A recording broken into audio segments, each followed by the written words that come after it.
Hello दोस्तों, स्वागत है आपका एक नई वीडियो में। तो आज की यह वीडियो आपके लिए सबसे ज़्यादा मोस्ट इम्पोर्टेंट होने वाली है, क्योंकि आज के इस वीडियो में हम आपके लिए एक ऐसा टॉपिक लेके आए हैं जो हर क्लास के स्टूडेंट के लिए सबसे ज़्यादा मोस्ट इम्पोर्टेंट होनी ही चाहिए। ये जो मैं टॉपिक बताने वाला हूँ, ये टॉपिक के बारे में सभी को जानकारी होनी चाहिए, क्योंकि देखिए दोस्तों, इस टॉपिक के ऊपर बोर्ड एग्जाम में सवाल 100% बनते हैं और ऐसा कोई भी सवाल नहीं होगा जो इस टॉपिक के ऊपर सवाल ना बने।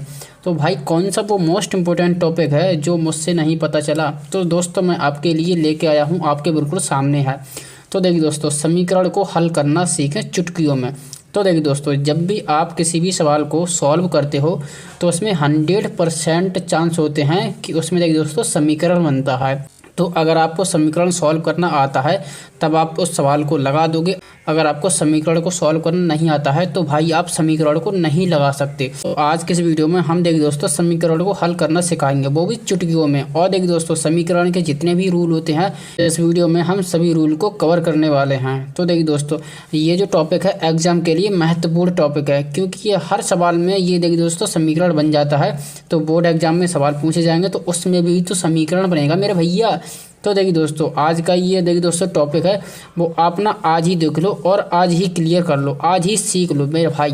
तो इस टॉपिक को अगर आप सीख लोगे तो आपके बोर्ड एग्जाम में 100% मार्क्स इंक्रीज होंगे। तो अगर आपके मैथ में मार्क्स कम आते हैं तो भाई इस वीडियो को देख लो, आपके मार्क्स से 100% इंक्रीज हो जाएंगे।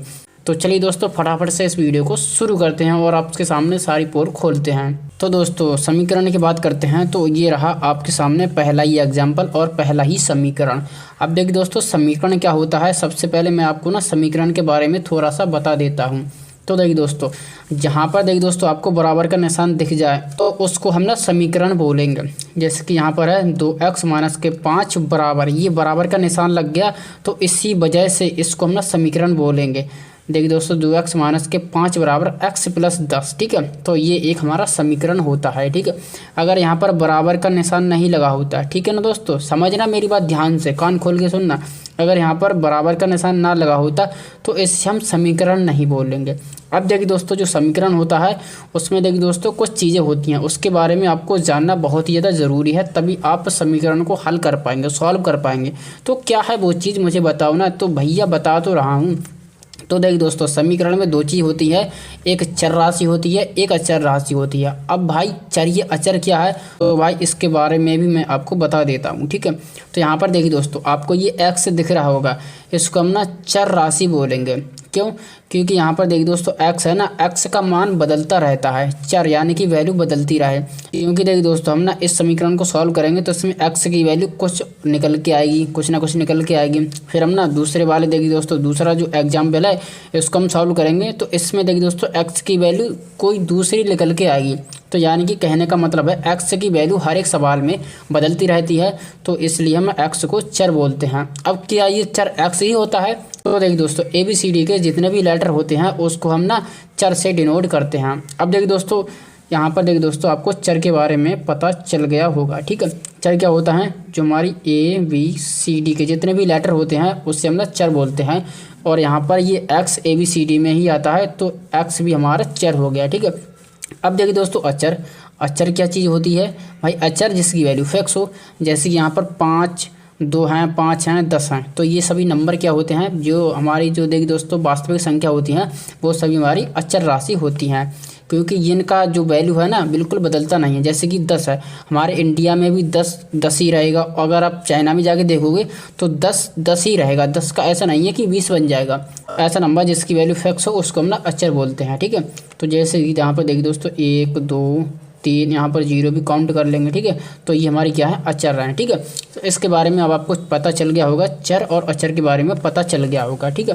अब चलिए दोस्तों, हम ना बिना बकवास किए यहाँ पर देखिए दोस्तों सॉल्व करते हैं। अब देखिए दोस्तों, समीकरण को सॉल्व करने के लिए हमारे लिए कुछ नियम और कानून बनाए गए हैं, उनके लिए हमें फॉलो करना पड़ेगा। अब फॉलो क्या करना पड़ेगा, तो मैं आपको सवाल सॉल्व करूँगा, उसी के साथ साथ मैं आपको बताता चलूँगा, जिससे आपको अच्छे से पता चल जाएगा।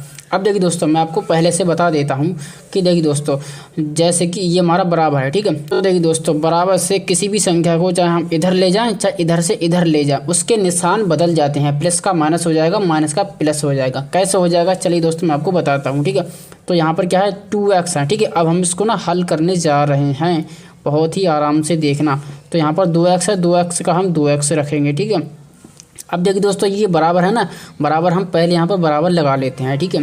अब देखिए दोस्तों इधर क्या है, इधर की संख्या इधर है और इधर की संख्या इधर है, इसी को इधर उधर नहीं भेजा है। बेसिकली इधर भेजने के लिए हम इसको पक्षांतर बोलते हैं, ठीक है ना। तो यहाँ पर देखिए दोस्तों हम क्या करेंगे, ये -5 है ना, -5 को हम ना बराबर से इस तरफ लेके आएंगे, इसको ना इस तरफ लेके आएंगे, ठीक है। तो ये -5 है भाई, ये जब बराबर से इस तरफ जाएगा, कूद के इस तरफ जाएगा, तो भाई ये माइनस का ना प्लस का हो जाएगा। कैसे होगा, यहाँ पर देखिए ये हो जाएगा +5, ठीक है, +5। अब देखिए दोस्तों हम क्या करेंगे, यहाँ पर +10 पहले से है, ठीक है, +10 है, ठीक है। अब देखिए दोस्तों हम क्या करेंगे, ये जो x है ना, x को हम ना इधर लेके जाएंगे, तो ये प्लस का ये माइनस का हो जाएगा, तो ये माइनस के x, ठीक है। तो बेसिकली हमारा ये रूल होता है पक्षांतर करने का, ठीक है। और हमने इसको इस तरफ करा क्यों है, क्योंकि देखिए दोस्तों हम ना, देखिए दोस्तों जो हमारी चर राशि होती हैं और अचर राशि होती हैं उसको हम ना इकट्ठा करके लिखते हैं। जैसे कि यहाँ पर ये x क्या थी, x हमारी थी एक चर राशि थी, तो हमने इसको इकट्ठा कर लिया। और हमारी जो संख्या क्या थी, संख्या थी हमारी अचर राशि, तो इसको हमने इकट्ठा करके लिख दिया है, ठीक है। अब इससे फ़ायदा क्या होगा, इससे बहुत बड़ा फ़ायदा होगा मेरे भाई। तो क्या करेंगे, देखिए दोस्तों 2x में से 1x को घटाएंगे तो कितना बचेगा, एक ही x बचेगा, तो यहाँ पर कर देंगे x, ठीक है। अब यहाँ पर देखिए दोस्तों 10 और 5 कितने होते हैं, 10 और 5 होते हैं 15, तो हम यहाँ पर 15 कर देंगे, ठीक है ना मेरे भाई, बहुत अच्छी बात है। अब देखिए दोस्तों हमने यहाँ पर सीख लिया है कि x की वैल्यू यहाँ पर 15 निकल के आई है, ठीक है। तो इस प्रकार से हमने x की वैल्यू 15 निकाल दी, यहाँ पर समीकरण को सॉल्व कर दिया है। आई होप आपको बहुत अच्छी तरह से क्लियर हो गया, कॉन्ग्रेचुलेसन आपके लिए, क्योंकि आपने समीकरण को सॉल्व करना सीख लिया मेरे भाई। अब आपको ना समीकरण आ गया, बस समझ लो आ गया, क्योंकि आपको ये रूल पता होना चाहिए। जब हम ना बराबर से माइनस की संख्या को इधर ले जाते हैं तो भाई प्लस की हो जाती है, देखिए प्लस की हो गई। जब हम ना प्लस की संख्या को इधर लेके जाते हैं तो भाई ये माइनस की हो जाती है, ठीक है, प्लस की हो तो माइनस की हो जाएगी, ठीक है। यहाँ पर मैं लिख देता हूँ बेसिकली। नहीं दोस्तों, कोई अगर प्लस की संख्या है, जब आप प्लस की संख्या को बराबर से इस तरफ लेके जाओगे तो ये माइनस की हो जाएगी। और देखिए दोस्तों माइनस की कोई संख्या है, जब बराबर से इस तरफ लेके जाओगे तो ये प्लस की हो जाएगी, ठीक है। तो अभी हमने प्लस और माइनस का रूल पढ़ा है, अभी गुना और भाग का रूल यहाँ पर आपने नहीं पढ़ा है, ठीक है। तो इसको भी हम पढ़ेंगे, इसी वीडियो में पढ़ेंगे, सब कुछ बताने वाले हैं, केवल आप धैर्य से इस वीडियो को देखते रहिए।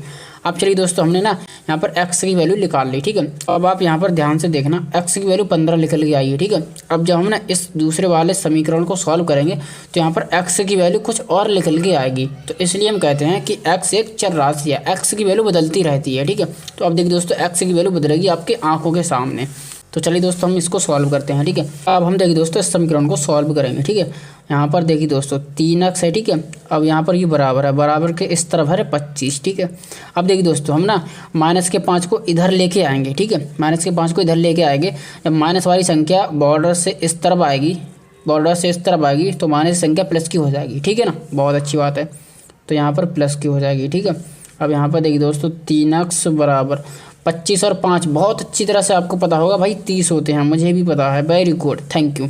तो अब देखिए दोस्तों हम क्या करेंगे, यहाँ पर देखिए दोस्तों जो 3 है ना, x के पास में गुणा में है, मल्टीप्लाई में है बेसिकली, ठीक है। 3 और x के पास में कुछ भी निशान नहीं है बीच में, तो यहाँ पर देखिए दोस्तों गुणा का निशान होता है, ठीक है। मैं आपको एक तरीका बता रहा हूँ, ठीक है। यहाँ पर देखना, बेसिकली देखिए दोस्तों चर, ठीक है, चर और अचर, ठीक है, चर और अचर जब बेसिकली इकट्ठे लिखे होते हैं तो उनके बीच में कोई निशान ना होता है तो वहाँ पर गुणा का निशान होगा, ठीक है।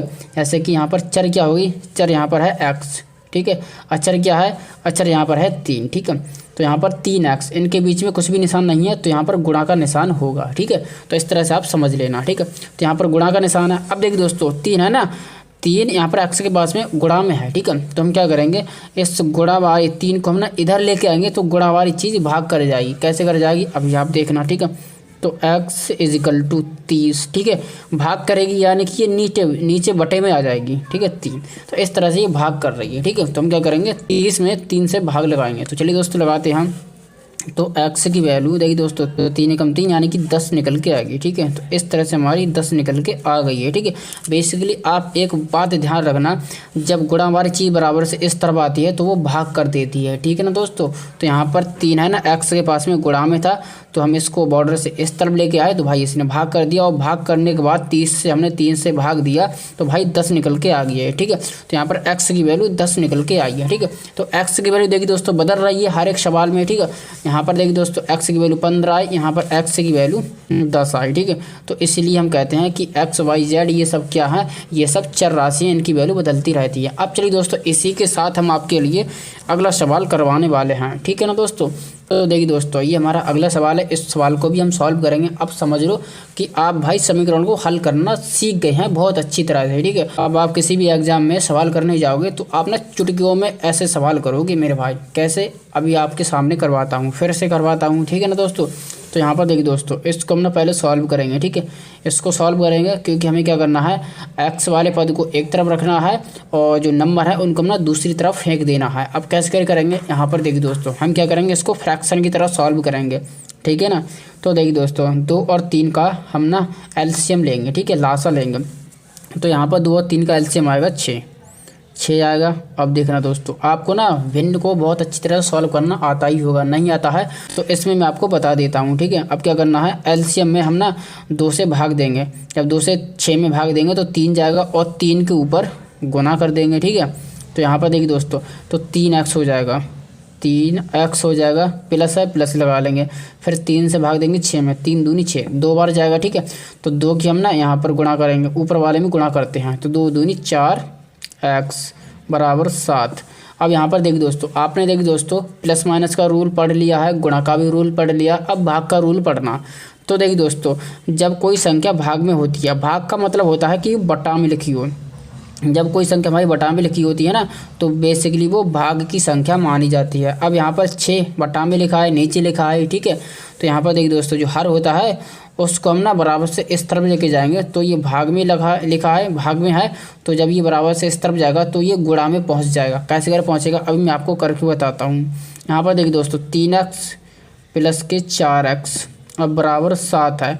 अब क्या करेंगे, 6 को हम ना इधर लेके जाएंगे, बराबर से इस तरफ लेके जाएंगे, तो ये भाग में नीचे ऊपर पहुंच जाएगा गुणा में, तो गुणा में पहुंच जाएगा 6। तो यहाँ पर देखिए दोस्तों 3x और 4x बेसिकली 7x होते हैं। मुझे तो बहुत अच्छी तरह से पता है, आपको भी पता होगा।